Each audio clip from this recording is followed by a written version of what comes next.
ang iyong napupusuan sa apat. Si Sara Duterte, si Rizal Pineros, si Leni Robredo, si Rapi Tulfo. Sino po, ma'am? Para sa akin si Sara. Ayan. Bakit si Sara, ma'am? Kasi kung ano yung ano niya ng patakaran niya nung araw sa mayor. Baka itong maging ano siya, mas maganda. Ang patakaran niya ngayon. Parang katulad sa tatay niya, ganun. Mas maganda pa nga ang tatay niyang maging presidente kasi maraming bawal, maraming natatakot. Eh ngayon, buhay ngayon ng mga presidente, ang buhay ngayon ng mga tao, naghirap ngayon. Mahirap ang buhay ng mga Ma'am, kuha po ako, ma'am. Ma'am, bakit po nasabing mahirap ang buhay po natin? Kasi sa ngayon, mataas ngayon ang mga bilihin. Mataas ngayon ang lalo tumataas ang mga bigas. Kasi dati, ang bigas sabi, 20 raw. Eh ngayon, mahigit 50, mataas na. Eh siyempre, ang mga walang bumibiling, yung mga bumibili na walang pera, siyempre, hindi makakabili ng mga ganun mataas na presyo. Kaya, yun, mahirap ang ano ngayon, ang ano natin ngayon sitwasyon. Lalo na sa mga mahihirap na hindi nakakapaghanap buhay. Kaya kailangan, meron ka rin hanap buhay. Katulad ngayon, pag naghanap buhay ka, bebenta ka lang ng tama, pang araw-araw gastos na. Eh, paano ngayon kung yung mahirap ka, wala kang hanap buhay? Kaya ngayon, maraming gumagawa ng masama. So ma'am, kung pagkahandilin po natin yung pamamalakad ni dating President na Digong sa kasalukuyan po natin gobyerno po ngayon, ano po yung pagkakaiba? Yung presidente ngayon, Yes, pamamalakad po ni dating Pangulong Duterte. Ano po yung pagkakaiba? kasi yung kay Duterte, marami kasi ano, lahat kasi ng mga ano ngayon, yung mga bawal, siyempre. Tsaka lahat ng mga yung ano, tawag dito. Yung mga bawa kung may mga bawal na masama, ganyan. Na ano na kagad yung nalulutas niya. Ni Duterte. At saka maraming bawal nung araw. Eh ngayon, at saka noon, medyo murang mga bilihin noon. Tsaka maraming ano, yung katulad ng pandemic, marami siyang nabibigyan, marami siyang natutulungan. Eh ngayon, sa hirap ng buhay ngayon, talagang napakahirap ang buhay ngayon. Kaya kailangan mag-aanap buhay ka para meron kang pang-araw-araw na tayo, makarawas ka sa araw-araw. Sa higit sa lahat, siyempre, tatawag tayo sa Panginoon. Dahil ang Diyos lang nakakaalam kasi ng lahat ng mga bagay na kung sino yung darating ng panahon na magkakaroon ng kung sino yung lalaban natin sa susunod. Eh sana yung umupo na presidente, yung talagang makakatulong sa ating bayan.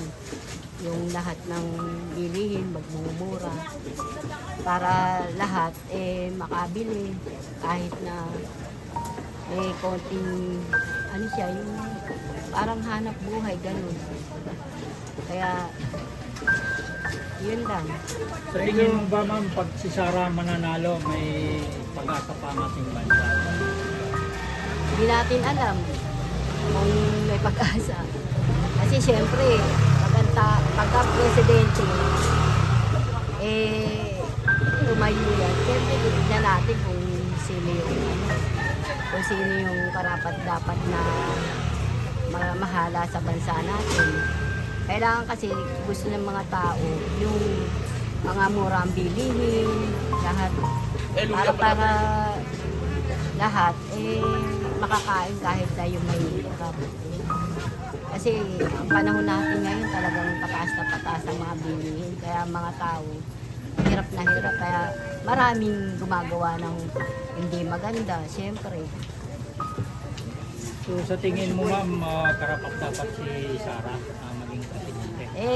Kung pagkakataon na siyang boboto, ang tatayo ng presidente, baka alamang natin maraming bumoto sa kanya. Siyempre, di natin hawak ang ano ng mga tao, isip nila. Pero kung halimbawa na siya ang ano, pala rin, maganda yun na siyang tumakbo ng presidente. Kasi, Pero dumako tayo sa Davao ma'am, yung pamamalakad ng Duterte. So talagang wala daw silang utang. No? At maraming libre na mga pinili nilang sasakyan para sa taong bayan. So palagay mo ba kung si Sara papalarin na magagawa niya dito sa sa buong Pilipinas yung gano'n? siguro, tignan natin kung yung ginawa niya sa kanyang bayan, titignan natin kung magagawa niya sa Pilipinas. Kasi, siyempre, kung patakaran niya nung noon yun, baka ngayon pag tumakbo siya, baka magawa niya yung layunin niya na pag nanalo siya. Yes, salamat po ma'am. Maraming salamat. So Sara po kayo ma'am ha? Bahala na kung sino maboto natin. Pero mas gusto ko parang si Sara. Salamat. Salamat po ma'am ha? Thank you. Lini, Sara, Risa Ontiveros ng Rapi Tulfo sa apat. Sara Duterte. Okay, sige. Thank you, ma'am. Vice President. Duterte din kayo, ma'am. Thank you. Sara Duterte, Lini Robredo, Duterte. Sige ma'am, salamat. Sino po? Duterte. Sa election sa 2028, sino ang iyong napupusuan? Of course, Sara. Sara. Ayun. Salamat. May apat tayong kandidato. Sino ang iyong napupusuan? Si Sara Duterte, si Lini Robredo, si Rapi Tulfo, Sino ma'am? Sara Duterte. Bakit si Sara ma'am? Ito yung ama niya. Sino ang inyong napupusuan sa apat na kandidato? Si VP Sara Duterte, si Lini Robredo, si Rapi Tulfo, si Risa Ontiveros. Sara po tayo. Sara. Ay, Sara ka. Sir, bakit Sara po? Sara, sir. Alam niyo naman po, basta Duterte okay naman po. Maganda lang po yung ginawa ng tatay. Siguro lang po kung ano ang puno siya rin ang bunga. Yan, salamat sir. Sige po, salamat sir ha? Sara Duterte? Sara Duterte. Kayo po, Ang malakas ngayon, ma'am, ay Lini Robredo, Risa Ontiveros, Rapi Tulfo, and Sara Duterte. Sino po sa apat ng ating napupusuan ko sakali? Sara Duterte. May apat tayong pagpapilian. Si VP Sara Duterte, si Lini Robredo, si Rapi Tulfo, at saka si Risa Ontiveros. Sino ang inyong napupusuan? Duterte. Bakit sir?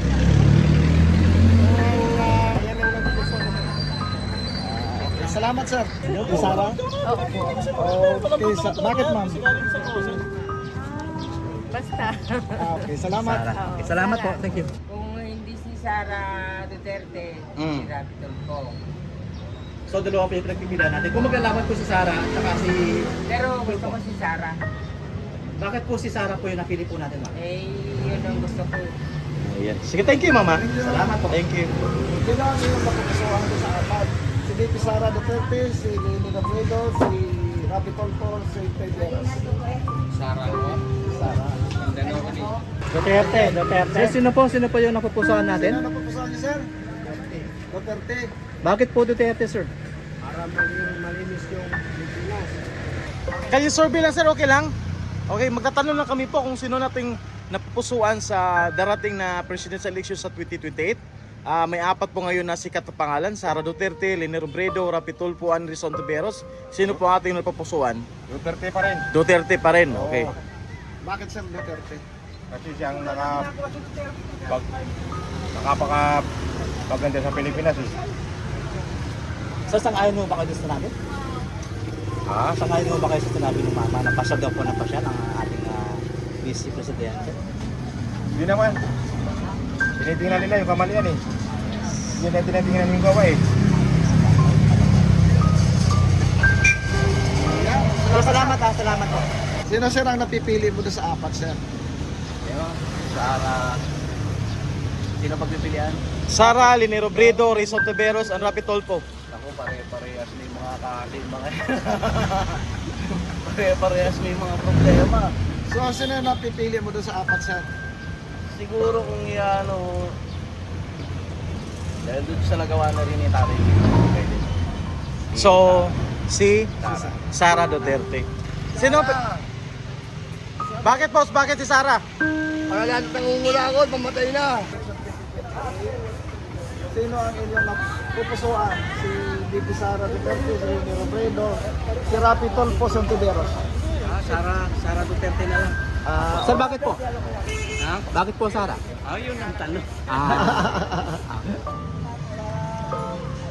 Presidential election, sino ang inyong napupusuan doon sa apat? Si Sara Duterte. Duterte wala nang iba. Ayan, no? Pwede mo pa itong dugtungan ang sagot mo, sir. Bakit? Wala naman kasi since 2016 naman simula nung binoto ko si former president natin. Simula nung hindi naman ako nagsisi. Although marami nagbago. So kailangan natin ibalik para may lalong may magbago ulit para sa bayan natin. Thank you, sir, ha? Napakaganda ng sagot mo po. Kandidato. Sino ma'am? Duterte agad si madam, oh. Wala pa nga natin na ano, oh. Ano po? Pinag-isipan niya sa ibig. Sara Duterte. Okay, thank you, mama. Sino? Robredo. Lobredo. Bigla pa. Bigla tahimik kayo sa papasok.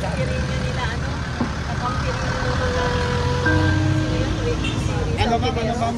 Ano sabi mo ma'am? Kakamping. Kakamping. Kakamping. Sila yung nagnakaw sa ano, Yolanda. Kinito sa galing sa ibang bansa. Pinagagutian nila. So, thank you, mama. Thank you, sir. Thank you. Yes, ma'am. Hello, ma'am. Sino pong ipuputo natin sa pagka-presidente sa 2028? Duterte. Ayan, Sara. Sara Duterte. Ayan, thank Ay, you. Stanford, Sara Duterte. Hindi na ko mapilapila na ito. Apil ta. Pareha ta Bisaya eh. Apil ta. Ang sino, boss? Sara na lang, Sara. Sara, okay, Sara. Sa'yo, ma'am? Sino sa'yo? Si? Sara. Yan, Sara Duterte na po yung napupusuan. Sara Duterte po. Ayan. Sure, ma'am, sure. Yes, Okay, salamat po mama. Sino ang iyong napupusuan ng pipiliin? Si VP Sara Duterte, si Rene Robredo, si Rapi Tolpo, si Santiveros. Siyempre si BP Sara. Ano yung pipiliin ko? Yan ang pag-asa ng bayan. Thank you. Thank you sir ha. Ayan. Nandiyan si VP Sara, nandiyan si Rene Robredo, nandiyan si Senator Rapi Tolpo, nandiyan si Santiveros. Sara Duterte. Salamat.